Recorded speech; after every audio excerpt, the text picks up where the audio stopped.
Hey guys, good morning and welcome back to another blog. आशा करता हूँ आप सब ठीक होंगे। और अभी मैं निकल रहा हूँ यहाँ पे दुकान में, क्योंकि मुझे दूध खरीदना है और आज व्रत है पायल और सुनील का, तो उनके लिए कुछ फरारी चूड़ा वगैरह सब चीज़ें खरीदनी है, खजूर, जो भी उपवास को लगता है वो चीज़ें।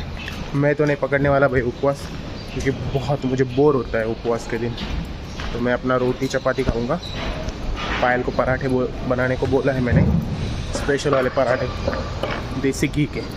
तो इतना सारा सामान ले लिया है, फरारी चूड़ा, दूध, ये चक्की, ये राजगिरे की चक्की और खजूर।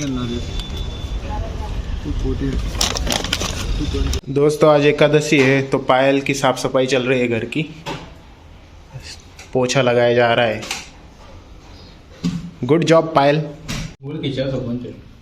दोस्तों यहाँ पे देख लो, इन लोगों की मज़े आज, इनको आज व्रत है ना, मज़े फिर। और ये सब मैंने लाया है आज, बोलो पायल, मैंने नहीं लाया है ना, मैंने लाया है। क्रेडिट दो मुझे, ना मांगे हुए लाया है, किसी ने कुछ बोला नहीं तब भी ला के दिया है। सुनील मौसम में कैसे है ना, बकवास निकले। और ये देखो, ये फरारी चूड़ा है, ये बनाना चिप्स है, ये पोटैटो चिप्स है। अरे ऑडियंस को दिखाने तो दो।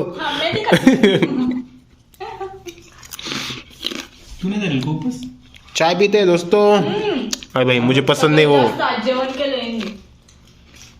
सुबह 2 पराठे खाए देसी घी के, 2 पराठे, वो क्या बोलते हैं, पीनट बटर, 2 ब्रेड। मुझे नहीं पसंद ये फराळ वगैरह खाना। चाय टाइम दोस्तों। ये मेरी सेकंड वाली चाय, मतलब पायल से मैंने थोड़ी चाय और ले ली है, क्योंकि मुझे अच्छा तेरी भी डबल चाय। देखो भाई पायल भी ज्यादा चाय पीने लग गई। सुनील कैसी रही किरण की शादी? अच्छी थी, जर्नी बहुत तेरा ब्लॉग आएगा ना उसके ऊपर। तो दोस्तों का सबसे एडवेंचरस ब्लॉग है वो। सुनील ब्लॉग करने वाला है। सूरज की तो कुछ नहीं थी। कुछ भी नहीं था वो तो। ये तुम देखोगे ना तो पता चलेगा। चाय पी लो दोस्तों, पी लो पी लो। हे दोस्तों, आज हमारा दिन काफ़ी ज़्यादा डल गया है। हम ना मंदिर गए, ना हम मूवी देखने के लिए गए, ना हमारा कुछ प्लान बना। सारी चीज़ें हमारे आज अस्त व्यस्त हो चुकी है और मेरा कुछ भी ब्लॉग नहीं बना है, क्योंकि हम कहीं गए ही नहीं। क्योंकि मुझे लगा था हम मूवी देखने के लिए जाएंगे, नहीं तो मंदिर में जाएंगे। दोनों चीज़ें नहीं हुई, क्योंकि सुनील काफ़ी लेट आ चुका था। आज दोपहर को 4-5 बज गए थे उसको, तो फिर सारी चीज़ें रह गई और रह गया मतलब। तो अभी पता नहीं क्या आने वाला है आगे इस ब्लॉग में। तो दोस्तों फिलहाल आज के ब्लॉग में मैंने कुछ ज़्यादा कंटेंट शूट नहीं किया था। इनफैक्ट ये मैं नेक्स्ट डे शूट कर रहा हूँ, क्योंकि मैंने सोचा कि चलो आपको एक रिसेशन के ऊपर एक वीडियो बना देते, क्योंकि बहुत सारे क्वेश्चंस आ रहे थे और आज भी आ रहे हैं मुझे रिसेशन के ऊपर क्वेश्चंस। तो मैं बता दूं, ये मेरा पर्सनल ओपिनियन है। मुझे कोई इंडस्ट्री का बहुत ज़्यादा नॉलेज है या फिर मैं बहुत इकोनॉमी का नॉलेज रखता हूँ, ऐसी चीज़ नहीं है। जस्ट मुझे क्या लगता है रिसेशन के बारे में, वो मैं आपके साथ शेयर कर रहा हूँ।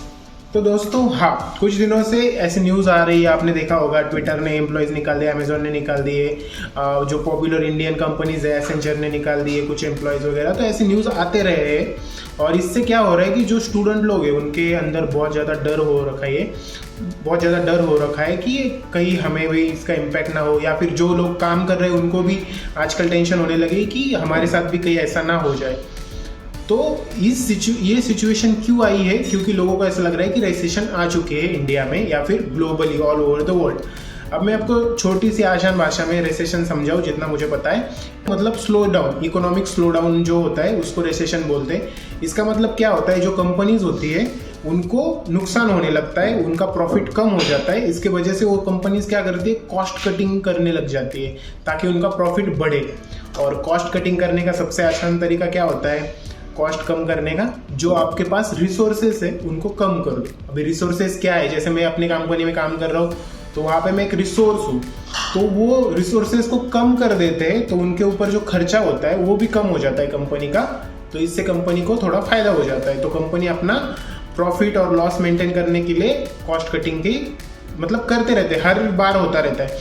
पर अब क्या हो रहा है, अब बहुत ही ज़्यादा कॉस्ट कटिंग की न्यूज़ आ रही है, क्योंकि पूरा वर्ल्ड ही एक ऐसे सिचुएशन में फंस गया है कि जहाँ पे डिमांड एंड सप्लाई चेन है जो डिस्टर्ब हो चुकी है, बहुत ज़्यादा मतलब इकोनॉमी स्लो डाउन हो रही है, यूएस में हो रहा है, बाकी जो बड़ी बड़ी कंट्रीज है उनमें हो रहा है, तो इसके वजह से जॉब्स कट हो रहे हैं। तो यहाँ पे समझने वाली बात हमारे लिए ये, हम तो आईटी में काम कर रहे हैं, हम आईटी का बोलेंगे। तो बहुत सारे स्टूडेंट्स के मेरे पास मैसेज आते हैं कि भाई हमें ऑफर लेटर मिल चुका है, पर हमें कोई मतलब ज्वाइनिंग डेट ही नहीं आ रही है, कब ज्वाइन करेंगे वो बता नहीं रहे। फिर बहुत सारे स्टूडेंट बोलते हैं कि हमें ओपनिंग ही नहीं मिल रहे, कि हम कहाँ से अप्लाई करें जॉब के लिए, मतलब नए ओपनिंग ही नहीं मिल रहे। और कुछ ऐसे दोस्त लोग भी है, या फिर जो लोग मैं जानता हूँ कि कुछ ऐसे न्यूज़ भी आ रहे हैं कि किसी कंपनी में एम्प्लॉयज़ को निकाला भी गया है। तो हाँ दोस्तों, अब इस पॉइंट पे मतलब आप बोल सकते हो कि ये चीज़ें होने लगी है आईटी इंडस्ट्री में। कैसा हो रहा है कि बहुत सारे कंपनीज ने ना अपनी हायरिंग है ना फ्रीज करके रखी है। मतलब क्या किया है, उन्होंने नए लोग लेने का बंद कर दिया है। क्योंकि क्या होता है, अगर आप नया पर्सन कोई कंपनी में काम करने के लिए लेते हो तो उसके ऊपर आपका खर्चा होता है, और आपको आज का मार्केट का सिनेरियो ऐसा है कि कंपनीज ट्राई कर रही है कि वो ज़्यादा लोग ना ले और बुरे सिचुएशन में ना फंसे, और बाद में जाके लोगों को निकलना ना पड़े, क्योंकि लोगों को निकलना मतलब कंपनी का भी थोड़ा रेपुटेशन डाउन हो जाता है उस चीज़ में। तो फिर ऐसे चीज़ ये सब अवॉइड करने के लिए अभी बहुत सारी कंपनीज ने हायरिंग फ्रीज करके रखी है, मतलब स्टॉप करके रखी है, नए लोगों को नहीं ले रहे कंपनी में, और जो लोग आने वाले हैं उनको भी होल्ड पे रखा है। और ये कब तक चलेगा इसका कोई लिमिट नहीं है, पर मुझे लगता है मतलब ज़्यादा दिनों तक नहीं चलेगा, बहुत कम समय के लिए रहेगा। तो हो सकता है कि इस दौरान किसी लोगों को मतलब ना आए, मतलब ऑफर लेटर्स ना मिले, या फिर आपको नए ओपनिंग्स ना मिले। पर ये हो गई एक साइड। दूसरी साइड पे ऐसे बहुत सारे कंपनीज है जो मतलब लोगों को दनादन हायर करते जा रहे हैं, और वो लोगों को मतलब अपॉर्चुनिटीज दे रहे हैं। और मैं भी देख रहा हूँ कि बहुत सारे ऐसे लोग हैं जो जॉब्स चेंज कर रहे हैं। तो मतलब इसका मतलब क्या है कि हायरिंग भी हो रही है एक एंड पे, पर मान लो कि पहले 100 लोग हायर होते थे, तो अब उतना नहीं हो रहा है, मान लो अब 50 हो रहे हैं या फिर 60 हो रहे हैं, तो वो जो 40 लोग हैं ना वो कम हो गए। और कुछ जो कंपनीज है जो बहुत ही ज़्यादा मतलब जिनका डिपेंडेंसी यूएस के क्लाइंट के ऊपर है, या फिर ऐसे क्लाइंट के ऊपर है जो मतलब लॉसेस फेस कर रहे हैं, तो फिर क्या हो रहा है, वो कंपनीज एम्प्लॉय को कट कर रहे हैं। तो ये चीज़ें हो रही है, पर मुझे ऐसा लगता है आपने डरने की कोई बात नहीं है। मुझे लगता है कि ये सब चीज़ें होते रहते हैं, और कोई भी बुरी मुसीबत जब आती है ना तो आदमी उससे सीखता ही है। तो आप ये मत सोचो, जो स्टूडेंट लोग हैं जो घबरा रहे हैं, भाई अपना पढ़ाई करते रहो, हो सकता है आपको अच्छी अपॉर्चुनिटी मिल जाए, जब तक नहीं मिलती पढ़ते रहो, अपने स्किल्स बढ़ाते रहो, ज़्यादा सोचने की बात है नहीं उसमें। आप इसका क्या ही कर सकते हो, जो कद्दू कटेगा तो सब में बटेगा, सबको ही रिसेशन आना है, सबके ही जॉब को इम्पैक्ट होने वाला है। तो इसके बारे में मत सोचो, अपना काम करते रहो, स्किल्स गेन करते रहो। और जो लोग मतलब मेरे जैसे जॉब कर रहे हैं, अभी हम भी क्या कर सकते हैं, जो हमारे हाथ में जो काम है वैसा करते रहेंगे, खुद को अपग्रेड करने की कोशिश करेंगे, और हमारे भी ऊपर कई बुरी मुसीबत आ जाए तो क्या ही कर सकते हैं। पर मैं इस चीज़ में बिलीव करता हूँ कि जब भी इंसानियत के ऊपर या फिर लोगों के ऊपर ऐसे बड़े बड़े संकट आए हैं ना, तो वहाँ से लोग कुछ अच्छा ही किया है। कोई ऐसा भूखा नहीं सोता है भाई, कुछ ना कुछ कर ही लेता है इंसान। तो डरो मत, पॉजिटिव एटीट्यूड रखो, अपना काम करते रहो। और इसका एक साइड में बता दूं, ये सब चीज़ें कहाँ पे हो रही है पता है, मैं अभी कुछ दिनों पहले पढ़ रहा था, इंडिया में इतना इम्पैक्ट नहीं होगा ऐसा एक्सपर्ट्स का कहना है, क्योंकि इंडिया में बहुत ही सस्ते दाम में लेबर मिल जाता है। मतलब जो आईटी में भी काम करते हैं उनको भी बहुत कम पैसों में हायर कर लिया जाता है इंडिया में। तो बहुत सारी यूएस की जो कंपनीज है ना, वो क्या करती है, उधर एक बंदा हायर करने से अच्छा इधर 2 बंदे हायर कर लो, उनको थोड़े कम सैलरी में भी काम चल जाता है। तो इसका एक पॉजिटिव इफेक्ट ये भी हो सकता है कि जब अमेरिका इधर बड़े बड़े कंपनीज में बहुत ज़्यादा रिसेशन आ जाएगा, तो कंपनीज हो सकती है उनका काम इंडिया से करवा ले, मतलब इंडिया के एम्प्लॉय से करवा ले, या फिर इंडिया में लोगों को हायर करे। तो ये हो सकता है। तो डरो मत यार, ये कोई सेट रूल नहीं है, अपना काम करते रहो और मेहनत करते रहो।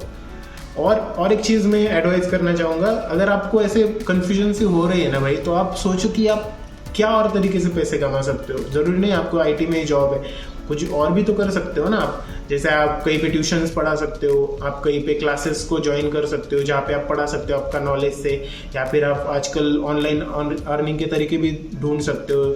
जैसे आप ब्लॉगिंग कर सकते हो, ब्लॉगिंग बोल रहा हूँ, ब्लॉगिंग नहीं, व्लॉगिंग भी कर सकते हो अगर आप बहुत सक्सेसफुल हो जाते हो। तो try to generate other income sources, जिससे मतलब आपको एक कॉन्फिडेंस आए जब तक कि आपको जॉब नहीं लग जाती। तो ऐसी बहुत सारी चीज़ें आप कर सकते हो। मेरा शॉर्ट एंड सिंपल आंसर ये है। हाँ, अभी ऐसे न्यूज़ आ रहे हैं पर इससे आप डरो मत। आपको आपका फोकस सीखने के ऊपर रखो, स्किल्स गेन करने के ऊपर रखो, या फिर अपने को रेडी करने के ऊपर रखो, जॉब रेडी, ताकि आपको जब भी वो एक अपॉर्चुनिटी मिले उसको आप ऐसे पकड़ लो एकदम। समझे मेरी बात? तो और कुछ क्वेश्चन हो तो कमेंट में बताना, कुछ मैंने गलत बोला है तो वो भी कमेंट में बताना। तो मिलते हैं अगली ब्लॉग में, तब तक के लिए चैनल को सब्सक्राइब करो, वीडियो को लाइक करो, अपने दोस्तों के साथ शेयर करो। Thank you so much for watching my blogs. Bye bye.